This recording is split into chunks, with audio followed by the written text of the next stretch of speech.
Kemarin dia klaim keturunan si Pitung. Nah, sekarang bertambah lagi menjadi keturunan Imam Bonjol. Lucu kan? Mari kita tunggu pengakuan lainnya. Kalau aku request Sunan Kalijaga deh. TV Al-Waha. Hot inspiration.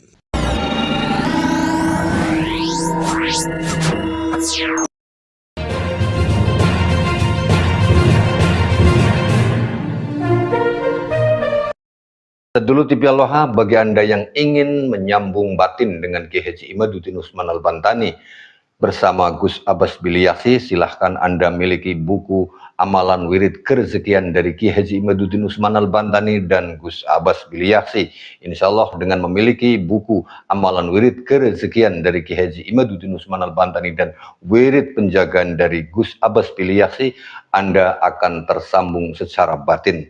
Milikilah buku ini dengan menghubungi nomor 088-2214981123. Dan dengan memiliki buku ini, insya Allah Anda telah bersama-sama perjuangan Wali Songo Indonesia Laskar Sabilillah, karena hasil penjualan buku ini dialokasikan pula untuk perjuangan Wali Songo Indonesia Laskar Sabilillah di daerah kami. Belum sebulan saya ngomong, selain si Pitung, pasti ada lagi mengakuan keturunannya. Kemarin dia klaim keturunan si Pitung. Nah, sekarang bertambah lagi menjadi keturunan Imam Bonjol. Lucu kan? Mari kita tunggu pengakuan lainnya. Kalau aku request Sunan Kalijaga deh. Habib Rizik memiliki intisab yang tasib ila Imam Bonjol. Ternyata Habib Rizik termasuk keturunan Imam Bonjol, saudara. Dan apapun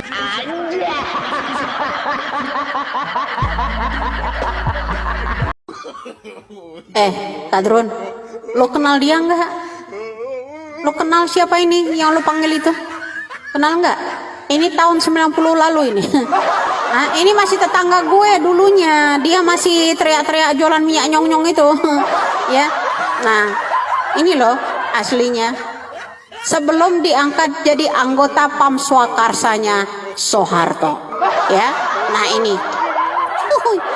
Ya, kenal nggak? Ini dulu masih tetanggaan sama gue. Ini dulu tahun 90, ya. Nah, udah tuwek ceking kayak begini dia sebelum dibengket kepalanya. Nggak saya tahu. Ya gampang kalau sekarang ini. Beda kalau zaman dulu penyiar-penyiar agama Islam dulu-dulunya ada yang namanya Muhammad Macenghi, ada Bun Sueho, ada yang namanya Tan Kinhang, ada yang namanya Bonang. Itu dulu melahirkan sunan-sunan. Kalau sekarang preman Tanjung Priok dihabibkan, ya kan, tukang minyak wangi diulamakan, ketua teroris dihabibkan, diulamakan. Wah, keren, dicucu nabi kan, ya. Itu keren. Ini sebelum diangkat cucu nabi nih, sebelum diangkat ustadz ini pertama. Ini tahun 91 loh ya. Ini masih tetanggaan gue kalau mau tahu. Ya.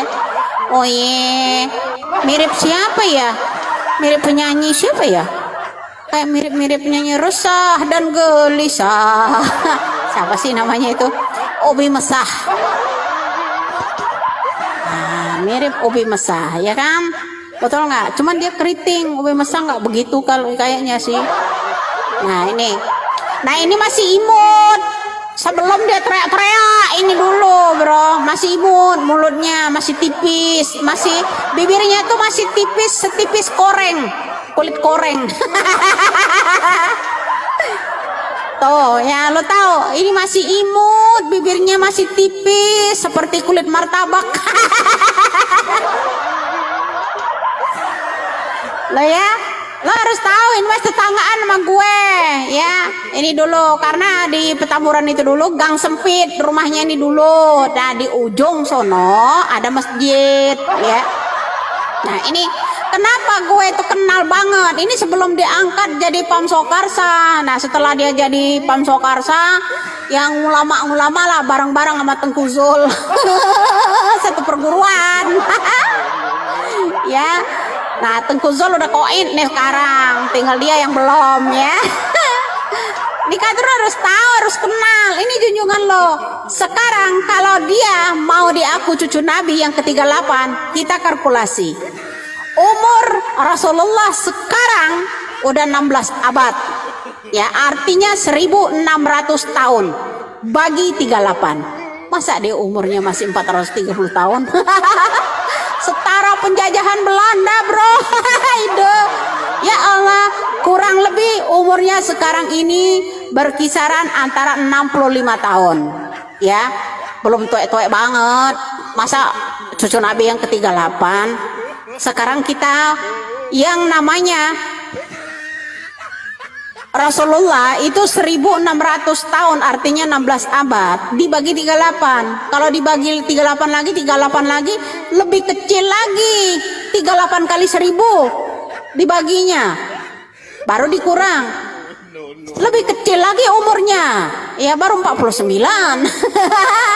Nah, kalau yang namanya 1600 tahun, abad Rasulullah itu umurnya dibagi 38. Ya, baru ya lo tahu umurnya 400 tahun lebih. Oh, hoi. Nah, jadi di sini lo harus tahu ini dia sebelum diangkat jadi Pam Soekarsa dulu ya. Nah, kemudian dengan seiring waktu dia sama Tengku Zul menjadi ustadz, menjadilah sini, menjadilah membangun yang namanya HTI, EPI itu milik cendana-cendana juga, bro. Ya, lihatlah itu Tutut yang mengangkat bendera HTI. Ya pro-pro Amerika juga, karena negara kita ini kan digadaikan ke Amerika ya dulu sama Soeharto. Nah, ini salah satu jemaahnya Soeharto dulunya. Tahu kan? Ini junjungan lo kan? Nih. Nih penyakit koreng ini.